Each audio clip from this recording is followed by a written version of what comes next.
This segment will provide operating and maintenance tips for your Craftsman 85-pound push broadcast spreader Deluxe.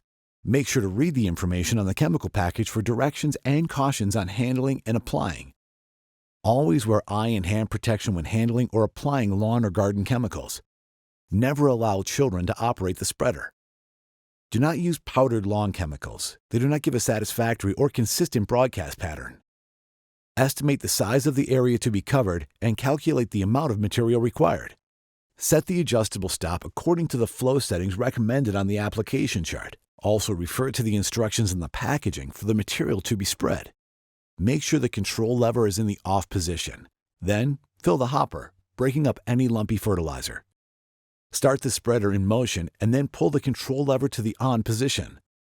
Always move the control lever to the off position before turning or stopping. To ensure uniform coverage, make each pass so that the broadcast pattern slightly overlaps the pattern from the previous pass. The approximate broadcast width for different materials are shown on the screen. For rectangular areas, make 2 passes across the short ends to create turning areas. For non-rectangular areas, make 2 passes around the entire border. When broadcasting weed control fertilizers, make sure the broadcast pattern does not hit evergreen trees, flowers, or shrubs.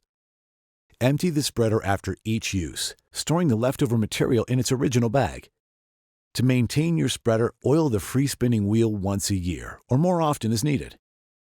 Oil the nylon bushing in the frame tube once a year, or more often with heavy use.